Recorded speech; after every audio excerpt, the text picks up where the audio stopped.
about you guys, but I always need something to listen to fall asleep.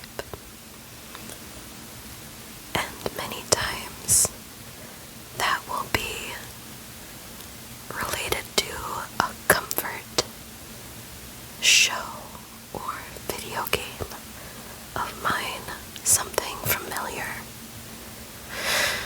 And if I know anything in this world, I know the JoJo's Bizarre Adventure lore. I think I rewatch JoJo's every 6 months, from beginning to the end of the most current part.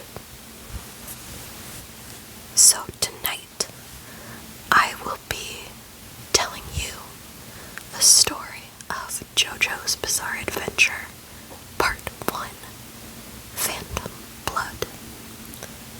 I considered doing this from memory and decided that that might not be the best idea because JoJo's memes are so ingrained in my head that I would end up using them as if they are major plot points, even though I know they're not.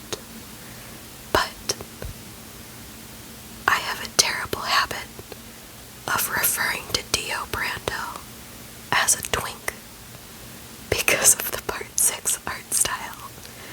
And then I go back to Part 1, and he is the biggest, buffest man in England behind Jonathan Joestar.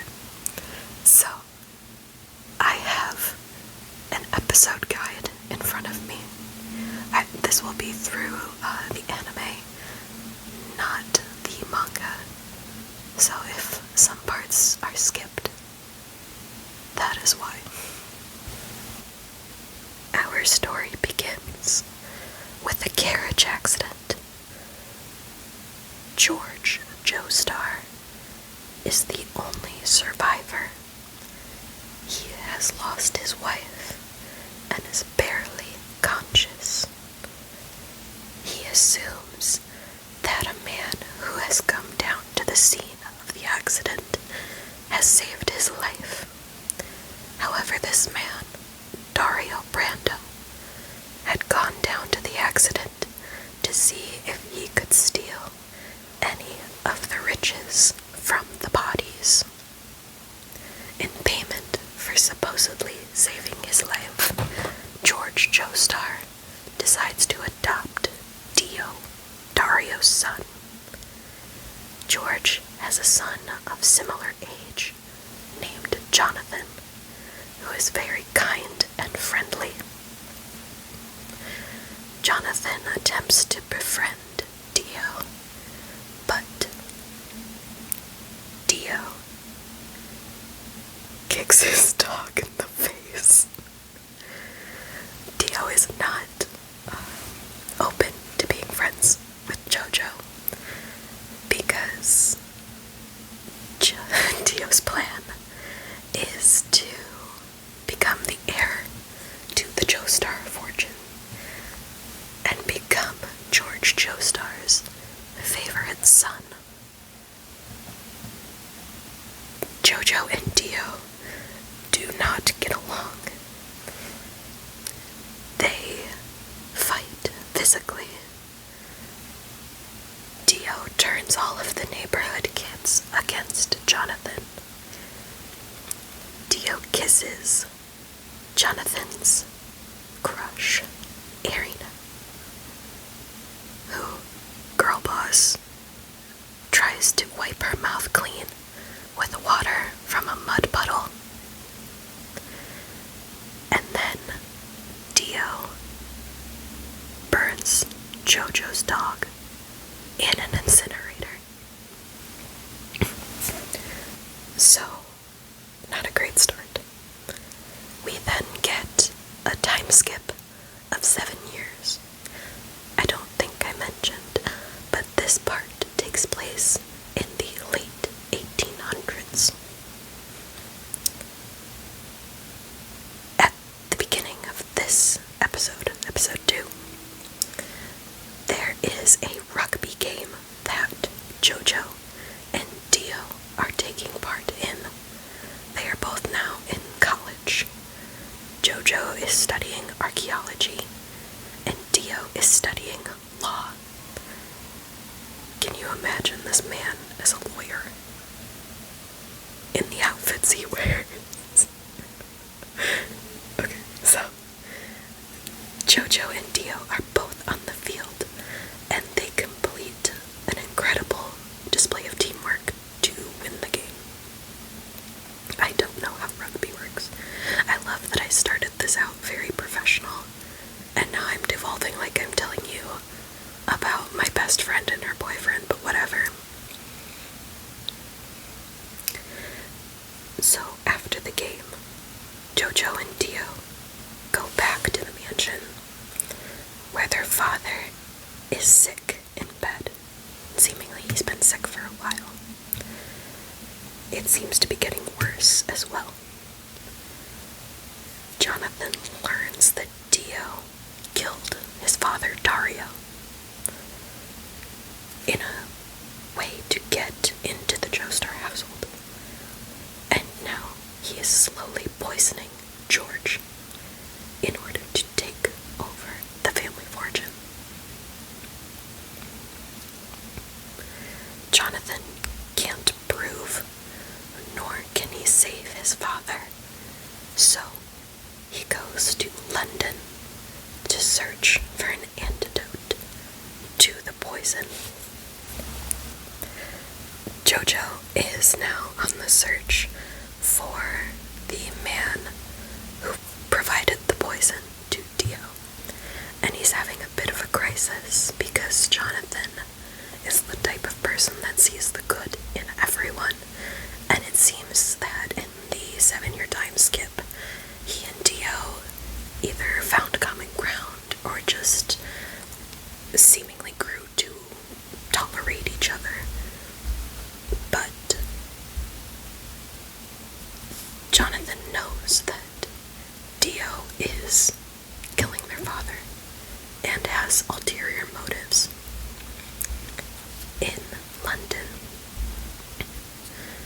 Jonathan is confronted by a man with a small gang behind him. This man is truly the ultimate gentleman. Robert E.O. Speedwagon. If you guys don't know JoJo's, this is also heavily spoiler heavy, but a lot of the characters and eventually future plot points have names or are inspired by music. So, REO Speedwagon. Now, Speedwagon is a man who grew up in poverty and has learned to survive on the rough streets of London, and he can tell that Jojo does not belong here. However, Jojo is able to hold his own in the fight and earns Speedwagon's respect. He helps him locate the man who sold Dio the poison and an antidote. Dio does not expect Jonathan to return home, as he knows that London is dangerous, especially for someone who does not have experience fighting to survive through poverty. However, Jonathan returns with the antidote and prepares to turn Dio into the police. Dio attempts to reason with Jonathan and acts remorseful. However, Speedwagon, who has followed Jojo back from London, warns Jonathan not to let his guard down and assists in the beginnings of apprehending Dio. George Joestar reveals that he has heard the full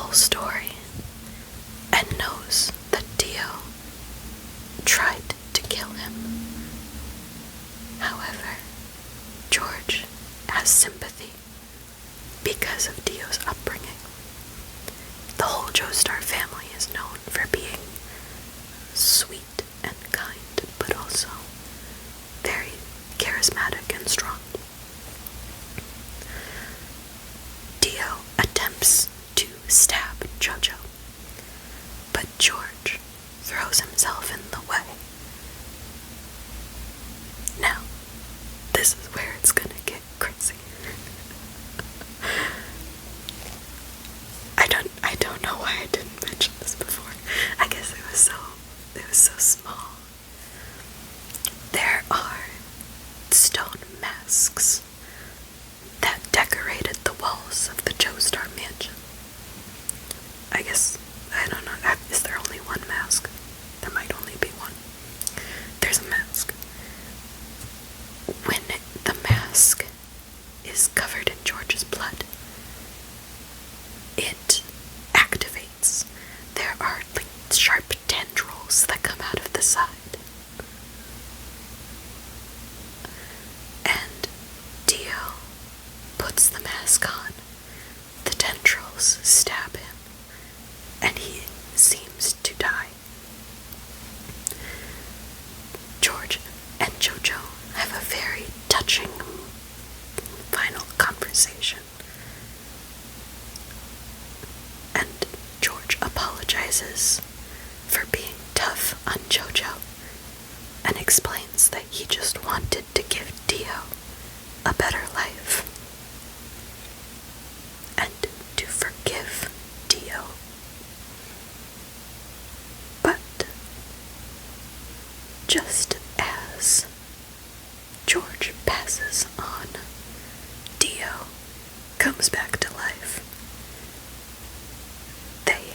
The cops, attempt to shoot Dio, but he is seemingly impervious to bullets, and then attacks an officer and drains his body of blood.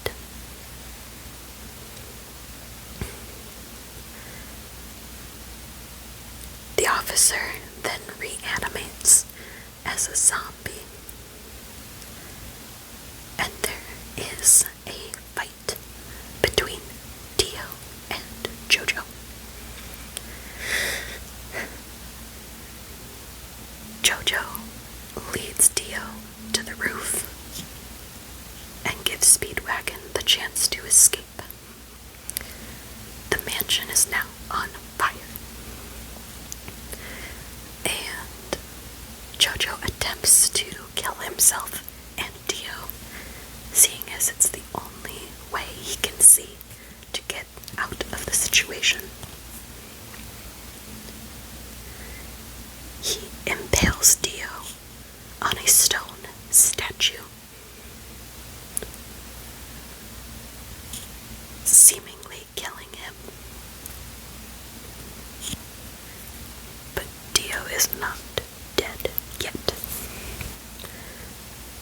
Jonathan has barely survived the battle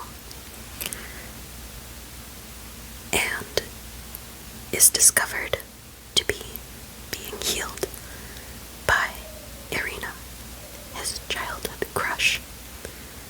She is returned and is tending to his injuries to the point of her own minor harm. I didn't word that very well, but she was nursing his burns, and in the process, it really wrecked her hands. Speedwagon sees them and coolly makes his exit, not interrupting the romance. As Jonathan heals, he and Irina spend time together. A few days later, while the two are out on a walk, a strange man appears to be following them. He then appears in front of them and heals Jonathan's broken arm magically.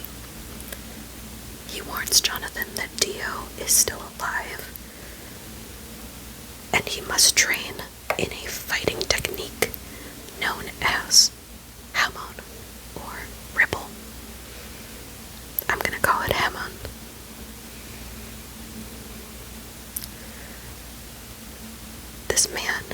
is named Will Antonio Zeppeli. Zeppeli spends the next couple of days training Jonathan, who is starting to get the hang of Hammond.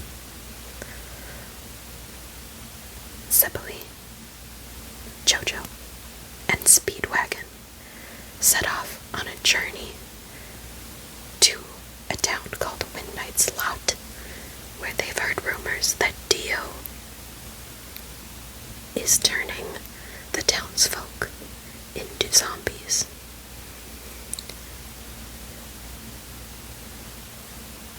On the way there, they encounter Jack the Ripper, who has been turned into a vampire zombie thing and is faithful to Dio. Jonathan is able to learn Sunlight Yellow Overdrive and beat Jack the Ripper. On the way to Midnight's Lot, the group encounters a child who attempts to rob them. The child is easily captured, and they realize that he has been hypnotized and used as bait.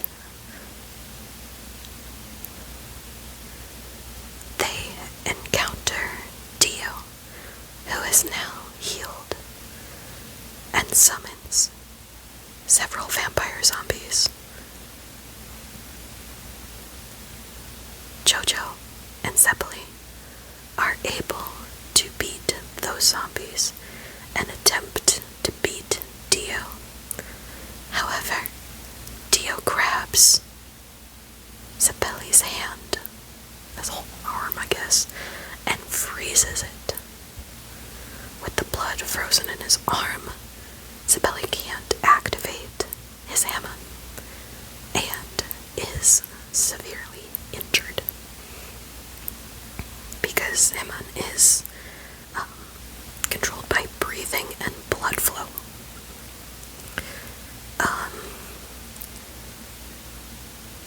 Jonathan attempts to retreat. Speedwagon does his part by lifting up his shirt to reveal his washboard abs and using his own body heat to try to unfreeze Zeppeli's arm. He's just... If I was at this battle, or if I was just around at that time, Speedwagon would come out pregnant. So Dio then summons two undead legendary knights, Tarukas and Blueford.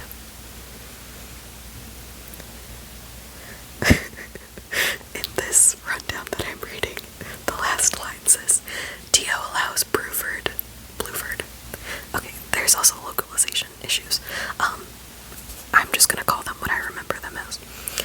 Dio allows Blueford to solo Jonathan, and the two commence their battle. He does not solo. But that's, I'm jumping ahead. Okay, so Jojo and Blueford fight, and we get a little bit of backstory. He was a knight for the episode guide does not remind me which English queen it was. It was like Mary Queen of Scots or something. Someone I recognized but I don't know anything about. And he, in the fight, Blueford starts to remember his humanity. He eventually is defeated by Jojo and leaves Jojo his sword. Tarukas then attacks, but Jojo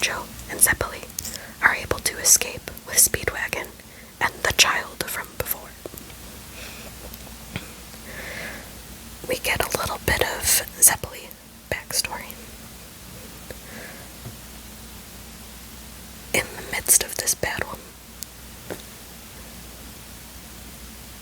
and then, I don't know, blah blah blah, they keep fighting. I don't know, it's gonna be tough to read through these when there's like no plot point and it's just fighting, even though you should watch JoJo because the fights are very entertaining, but verbally describing them is difficult.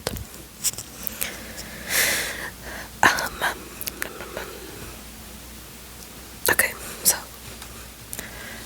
Zeppeli recalls how his master, Tanperi, foretold of his death, and so he's going into this battle knowing that he will not come out of it, and the intention is for him to fight, to find a way to free Jojo. He is then ensnared with Darukas's chain, and it rips his body in two. But using the last of his strength, Zeppeli transfers his remaining Hamon energy to Jonathan, allowing him to heal his injuries, break free of the restraints, and defeat Darukas. He then passes on. Jojo, Speedwagon, and the child make their way back to the town. They are attacked by a villager who has been turned into a vampire zombie and has a very weird, like, strong tongue power. They're then attacked by more. Okay, well, no, back up. They're attacked by a man who Jonathan evades. The stranger confesses that he is a human. This is Dyer, Zeppeli's friend, and another Hamon user, Straitzo. Then the master, Tanperi, arrives. This is actually a part I don't remember happening, so I'm just reading through. But they join Jojo on his journey. The child, who I don't think I've only ever referred to him as the child, is named Pogo. He was trying to find his sister because it is believed that everyone in the town has been turned into a zombie vampire. She's been kidnapped. Okay, so they save his sister. Jonathan goes to find Dio.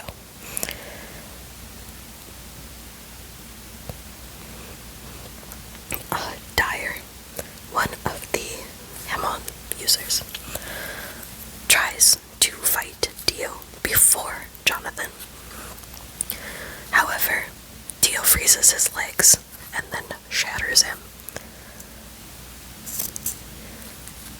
In his death, Dyer is able to launch a final Hamon attack and hits Dio in the eye.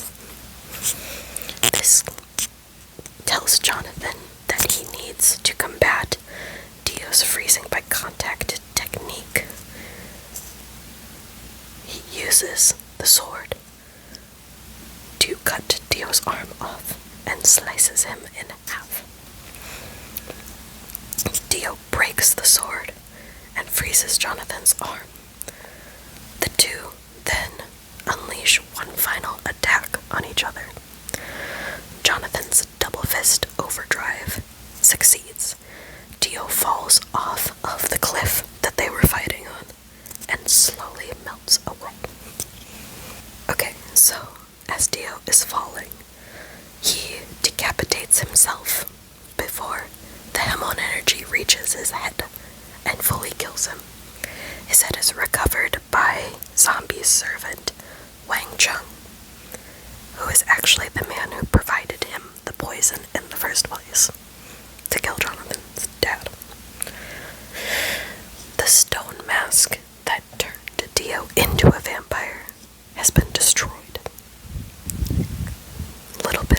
skip, Jojo marries Irina, and they head off on a honeymoon to America on a cruise across the Atlantic Ocean. Big Titanic vibes. Big Titanic vibes. I know this was before the Titanic, but I think this is what inspired it. Sorry, that was stupid. Okay, so they're on the cruise. Irina has her first sip of alcohol. At least she acts like it's her first. I know that bitch. She was doing tequila shots at the wedding. That ain't her first. That ain't her fucking first. So, they are on their cruise. Jojo sees the apothecary, Wang Chung, has snuck aboard and deduces somehow that that means Dio's still alive. I don't know. Jojo runs after him, and they find out that Dio wants to replace Jonathan's head with his own. He wants to put his own head on Jonathan's big ass body. Me too, but whatever.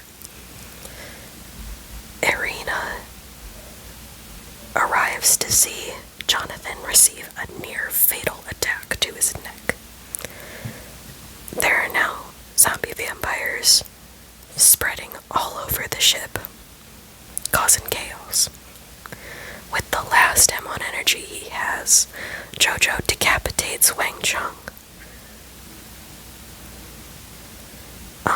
And that somehow then obstructs a piece of cruise ship machinery, and the ship starts to explode and sink. Irina tries to say to Jonathan that she will go down with him, but Jonathan tells her that she has to live and protect a baby whose mother was killed, turned into a zombie vampire, and died. The ship starts to explode. Jojo caringly holds Dio's severed head. Like the dueling images of Irina holding a baby and Jojo holding Dio's head, they look exactly the same. Irina and the baby hide in the coffin that was holding Dio's head. I guess there's a bomb-proof coffin to prevent them from an explosion. I don't know. Which, okay, just a quick side note. Irina and the baby were hiding in the coffin. So how did Dio get in the coffin?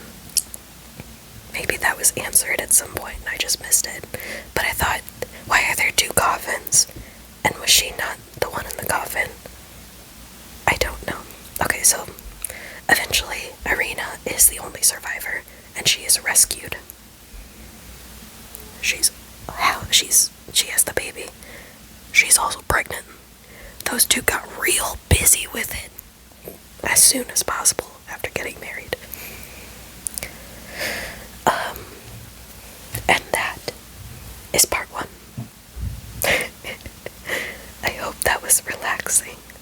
I hope that I did the story justice.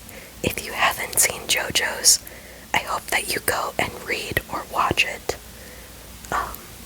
It's one of my favorite series of all time. Probably is my favorite series. Because it is so uniquely itself. There's nothing else like it. And has influenced an incredible amount of art in both Japan and the rest of the world.